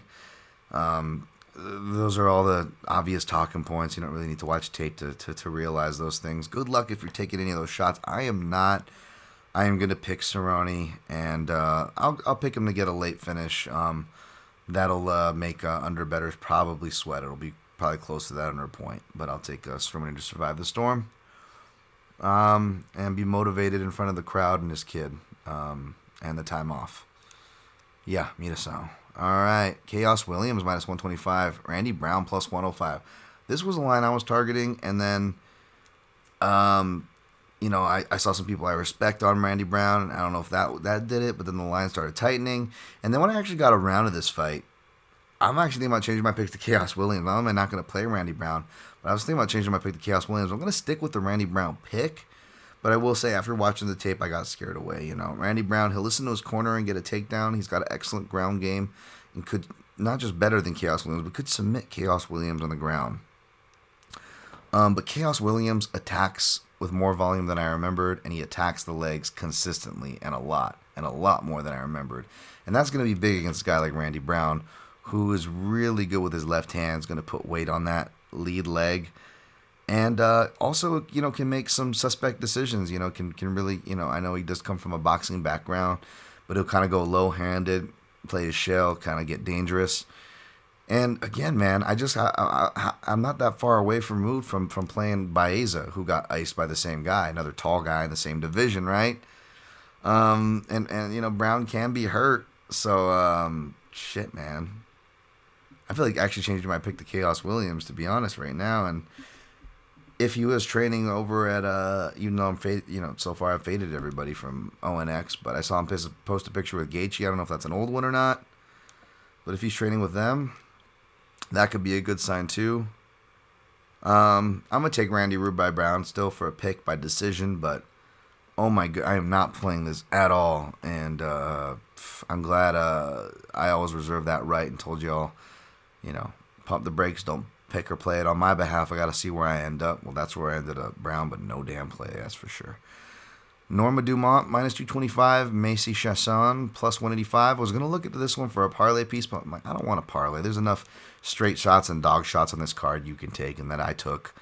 But yeah, I'll go Dumont here. Don't think going up in the weight, not cutting the weight will affect Chasson. I'm just not sold on her game. And Dumont has at least some sturdy fundamentals and can scare girls off with counters. And as a Brazilian, they both are Brazilian Jiu-Jitsu brown belts. While one has Krav Maga and the other has Sando to accompany it. So Yeah, I'll take Dumont by decision. Andre Fialho got a quick turnaround like he asked, minus 410 against Cameron Van Camp, plus 310. I don't know him very well. My guy Dan Levy on the Cancel the Dance Council, I guess for lack of a better word, said that he's familiar with this cat because he fights in his neck of the woods, but he's saying, Fialho should be able to finish him probably, and, that will be another parlay piece, right? But again, I don't know. I think if you like parlay, Fialho, Dumont, and Clayton Rodriguez, which we'll get to. Like, that's plus 129 or something. Like, that would be a 3-leg, but I didn't do it and I won't do it, so for what that's worth. Brandon Royval, minus 240. Matt Schnell, plus 195. Oh, jeez. Shoutouts to Matt Schnell, who looks like my guy John Rico. Shouts to him, his doppelganger. I like Schnell's style. Maybe not so much of the things he says. Speaking of the bootlicks. But, yeah, man, I got Brandon Royval here. I do like what he said about his shoulder surgery, about it not happening, because that was one of the fears I expressed on the show. That being said, I still feel like it's kind of sketchy to lay the chalk. He is a black belt compared to Chanel's purple belt, but we've seen Chanel hit those opportunistic submissions. And Royval gets wild, man. Even if he doesn't destroy his own body getting wild this time around, he could still run himself into stuff. It's not like he can't be subbed and whatnot and, run himself into a wall. So maybe the crowd works against him in that aspect. But I do think he's going to go for it. No plays, no angles. Picked Royval inside the distance, not playing this one. Let me take a sip before I go to this one. All right. This next fight is I do got action on this next fight because it's Blagoy. I like boy Ivanov. Mr. Ivanov, what would you like? I like boy. Mr. Ivanov, we don't serve that here. Okay, I take hamburger then. It's Blagoy. My boy, Blagoy. I don't know why I have to make him a pedophile. The poor guy got stabbed in the heart, Dan. He got stabbed like 50 times, right, DC? Yeah, he got stabbed a lot. I don't need to pile on to that poor fucking guy, you know what I'm saying? But I will pile on opposite Flo Rida, a.k.a. Marcos Rogerio de Lima, plus 125. Welcome to my house. We don't even know. Knockout or submission. Yeah, this guy's fucking terrible. Yes, he could get better. Yes, it's heavyweight where they last longer. Yes, he can knock someone out. But literally, outside of someone called Martin Weiserick who washed out, never got a win in the UFC, I believe. If he did, it was super low level. And, Maurice Green, outside of wrestling lowest of the low-level heavyweights, this guy literally doesn't have a win outside the first round because if he doesn't knock you out, even like within the first 3 minutes, this guy's already looking for a way out. Like, he's looking for the guy on the airplane tarmac with the lights signaling, submission losses this way, buddy. If you want out, it's right here. Come on. You got this, De Lima. You can quit. And it's like I always sprinkle on submission opposite of him if someone's got a decent submission game. Blagoy, he's definitely too much hamburger for output. But, he's not a big finisher, but the dude is a Sambo world champion. He does have submission wins to his name. And one of those submission wins is the kind people quit with. RNCs or guillotines, which is a specialty for, like, De Lima. He will literally throw himself in a guillotine and tap when it's not even fully on. I mean, you go look at the Krylov fight, I think it is, or just many of his other fights. I mean, the dude's awful. He gets stopped by forearm chokes. I mean, holy shit. And this is like in the UFC, Like, holy shit. And I know I'm a little sour from losing the Big Ben bet, which makes more sense because Big Ben even recently admitted himself that he's only fighting for a paycheck. And that was like the one way it was going to be a wobbly loss where he's not fully out, but enough for the ref to pull the trigger. That's exactly that is the only way this guy wins this fight too. And it's going to be even harder because Blagoy is actually harder to hit than Ben Rothwell. He's actually kind of hard to hit for a heavyweight, or not hard, but like he counters really well and will move his head and step off to the side. Again, that Derek Lewis fight, I'm not crying over spilt milk, but like I don't feel bad playing him there because that fight was closer than it was called and that many people remember or think was. Like, a lot of the big shots aren't landing, and, like, again, Blagoy, counterfighter, southpaw, old dude. I know, such a Dan Tom bet here. Dan Tom betting heavyweights and females. What could go wrong? But yeah, like he's hitting those shots and he's countering. And even though he only has 3 of his 6 wins via guillotine, he actually uses that front headlock really well to threaten guys to get better positions. So, like, I think that's just going to be there. I think he can get a decision. He's probably going to win by decision. But that submission is always live, you know? And the fact that he's not a world-beating puncher or a world-beating output guy, you know, maybe this is the first, like, decision loss to De Lima. But I can't see De Lima going without quitting, man. So I fucking laid it, especially at a discounted price. He opened at, what, minus 170 or minus 180, so it's over a 20-plus discount at minus 145 or minus 150. I got him at both. Of course, I'm going to list the higher number, as I usually do, more realistic for you guys. And yeah, I went 1.5. I would have went 2.0, but with the way my plays are, it didn't really make sense for the math, and I wanted to leave myself a little bit of something extra to sprinkle on the side for some round flyers. Which I did, and I still have some left over, so I didn't have to spend the whole 2 and had more options that way. In other words, put 1.5 units on the money line for Blagoy just to cover it, and then I sprinkled by sub at plus 500 at a quarter unit. In one house, I sprinkled round 2 at 0.17 units, and I used the free play on round 3 at 0.11 units. And that's at round 2 plus 750. And round 3, sorry, let me pull it up here. And round 3 is going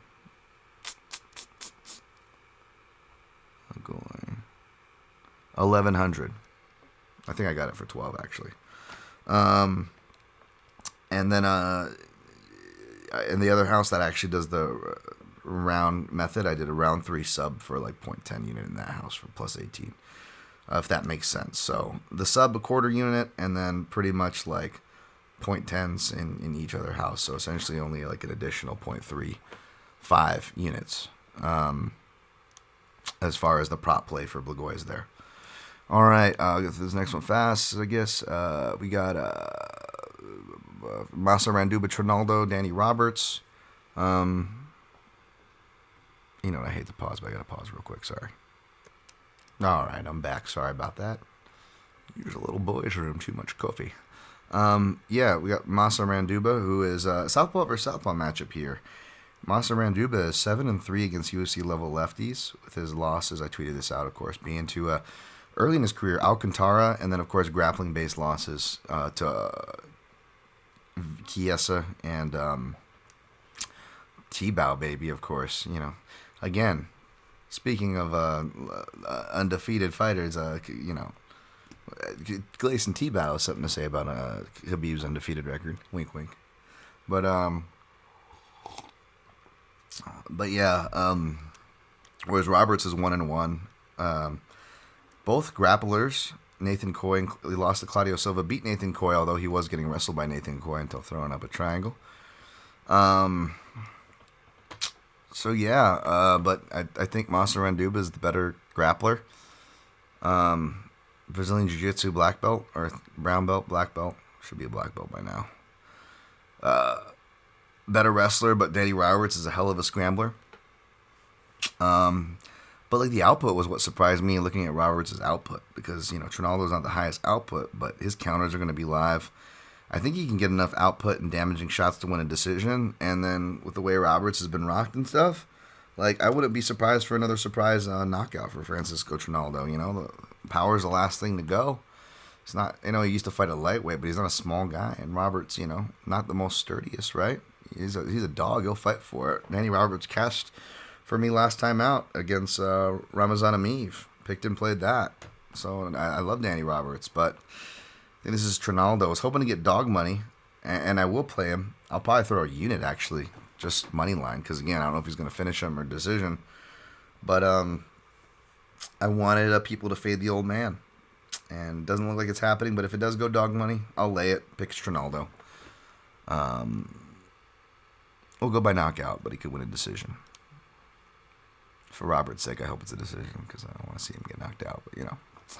It's the game. Tracy Cortez minus 145. Melissa Gatto plus 125 for Gatto.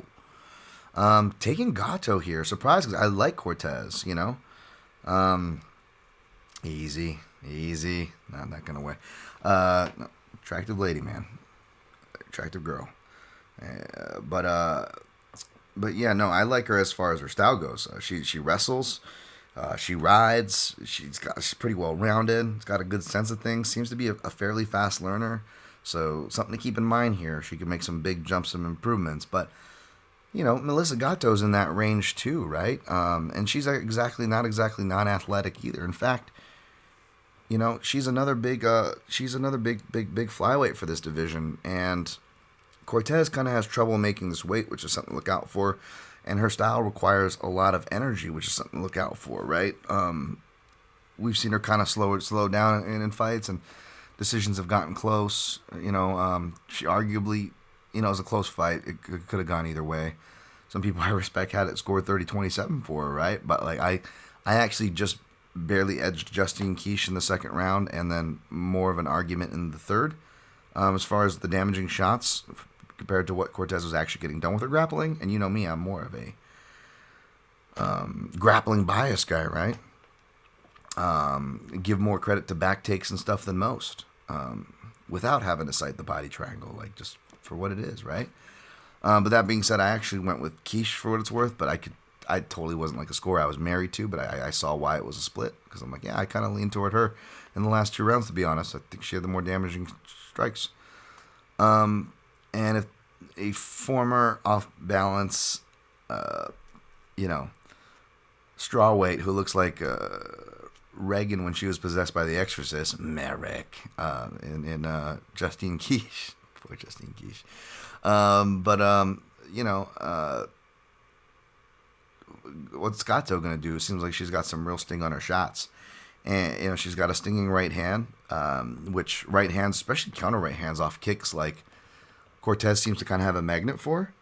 And, you know, this girl's really long, maybe one of the longer fighters she fought. They're listed at like the same height, but it looks like they're at least an inch apart, right? And Gatto as well as the longer girl.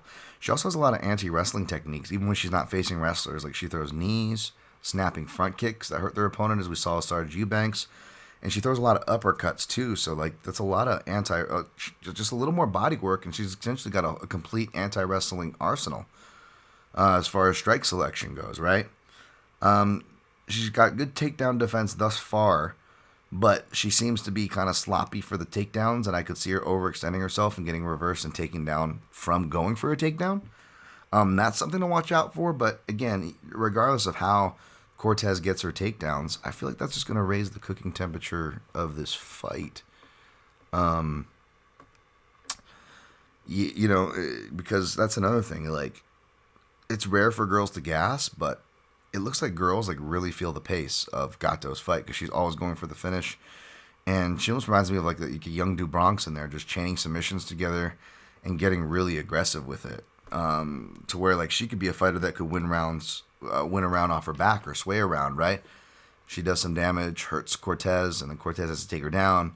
But then Cortez is playing is playing like 90% defense, while Gatto is striking and throwing up submissions as she does. Like I could see her winning rounds that way. And then there's always just the upset submission. You know, she does things like I love, like the corner lock. I don't know if everyone calls it that. Bisping certainly doesn't, but Bisping did a good job of really identifying that technique and what it does and how it gives you the precarious nature of the triangle armbar threat. And she just looks like more than your average purple belt. And according to her jiu-jitsu accolades and awards, she's like she just competed as a purple belt. Maybe she just hasn't ranked up since she started MMA, you know, and then focused even more on her striking, as it looks like she did during the beginning of the pandemic, and because she had that 2-year break from 2019 to 2021. So all she's been doing is improving. She's probably like realistically a high-level brown belt at this point. Just like a lot of MMA fighters, they get stuck at blue and purple because they never really get back in the gi for training purposes and focus purposes. So Yeah, I like Gato. I know money's already come down, and I'm not beating the line or getting the line, moving on to the gang bang. But I got plus money. That's all that matters to me. Plus 120, one unit. Next fight, Clayton Rodriguez minus 350. CJ Vegara La Verga. No, it's not the same thing, Dan. Sorry, my dyslexia wants to say a bad word when I see that last name. But plus 270. I like Clayton Rodriguez, but I'm gonna be careful. He's got like Capoeira accolades. Not a lot of accolades. Not that that always matters, but I know he's a super prospect. I mean, I was high on him myself. I gave him an A. And more of an important A than the one CJ Vergara got, because CJ Vergara got the basic A because he gets the Dana White A for getting the first round finish. Hard to deny, but we don't really know anything. Where I gave Rodriguez an A because we actually got to see a lot of his things like kick feints, corralling, jabs to the body. Like, he does a lot of smart shit like that. So I'm definitely high on him too. He definitely would be a parlay piece material, but I don't want to parlay. And you know what? Even as good as he looks, it's probably better just to wait and see in these kind of spots. I mean, you can shit on me for playing heavyweights and female fights, but there's at least UFC sample sizes in those fights, you know? Whereas that is really limited in yet another Contender Series special. Yay, cheap labor. I'll take Clayton Rodriguez in another decision, and hopefully we get to see more of him subsequently. So, Ariane Carnelosi, plus 155. Lupita Godinez, minus 180. Loopy, little Loopy. It's funny, I was reading her bio, and I'm like, is this girl serious? Is this shit like straight, like, fucking someone needs to call the horny police, like, because, you know, like, because fans are already fucking too horny as it is. They should not be reading this girl's bio. Little Loopy was, let's see, her bio, like, this sounds like, his favorite grappling technique, anything with me on top. All right, easy. What was your job before you started fighting? I worked for a cleaning company. This sounds like a porno setup here. This, but no, this just kind of shows her attitude and why, you know, she's so awesome and special. When and why did you start training for fighting? I started training 6 years ago. I saw it on TV and decided I wanted to do it. So I started training. Which is kind of crazy. She looks really good shadow boxing. So I'm curious if we're going to see some big improvements. But she's looked good shadow boxing and on the mitts and stuff before. And we'll kind of crowd her work. She doesn't throw a lot. And when she does land, she'll crash into the clinch like it's hardwired. And she'll kind of wrestle herself into a hole, which we saw cost her in the Luana Carolina fight, and arguably in the Jessica Penne fight, though I still felt like she should have won that. You know, so I feel for her there. But still, regardless of how you feel about the outcomes, right or wrong, she essentially wrestled herself into a hole. And she's so focused on control that she doesn't even do a lot of damage when she's down there and doesn't do a lot of scoring. I mean, she's got that, you know, again, she's got good wrestling and a good engine and fearlessness. And that alone will get you success in the sport. Look at Diego Sanchez, much less that Diego Sanchez-like approach in the female divisions, right? Not shitting on I'm just speaking facts for what they are. And, you know, that will get you pretty dang far, at least win you some decent amount of fights, even at the higher levels for the divisions they compete in. That being said, I don't like it when she's not scoring and elbowing when her corner is telling her to. You know, again, granted, she only started training 6 years ago, and granted, she's only technically a purple belt, which I think she got that not too long ago in jiu-jitsu, maybe. But Ariane Carlosi is a black belt in Brazilian jiu-jitsu, a black belt who's competed. And again, I know it's weird to have black belt in kickboxing or striking, but she claims to have black belts in both kickboxing and Muay Thai, and as well as competed in accolades in both of those martial arts as well separately. And she's training at Nova União as well as her other, which was her home gym. So now she's splitting it up with some more high-level training and more high-level girls. Speaking of high-level girls, by the way, Gato looked like she was training with Verena Hanji-Joba, which is, like, again, a really powerful grappler. One of the most powerful grapplers in those lower divisions, and that's who you want to train with. So that's a good sign for her. But, yeah, Carnelosi, she's active too, and even though she's short and stubby, or she may look like she's taking breaths because she's like throwing like hell into every shot. She doesn't. I haven't seen her really gas or tire at all, or really slow at all. She's got a good output. She's always throwing. Sure, there could be a lot to be desired in her defense. I think Godinez is going to be hitting her with right hands anytime she wants to throw one, for example. But again, I don't think they'll be as impactful, nor do I think she'll be throwing as many. And I feel fairly confident in both those things. And for that reason, I'll take Carnelossi. She might give up some takedowns or whatever, but she's active again. Even though she's muscular, short, and stubby, not only does her gas not match that kind of a build, but even her attacks, like, I've seen her lock up and do like triangle armbar chains and stuff for a girl with short, stubby legs. Well, that's pretty dang good. I guess that maybe is a legit Brazilian Jiu-Jitsu black belt, perhaps. So yeah, I'll take that over the purple belt, who relies on strength and getting in close and making fights ugly against a girl who seems to be stronger and has more experience and a better technique and better results in making fight ugly and close against higher level opposition. Yet that's one of the bigger numbers. I got it at plus 160, plus 155 at another house. But yeah, I feel pretty good about throwing this unit, even if it misses. I mean, just there's more than enough on paper where, I don't know. I mean, this feels like it should be a pick'em, if not Carnelossi, a slight favorite. So to get her at this, what did she open as?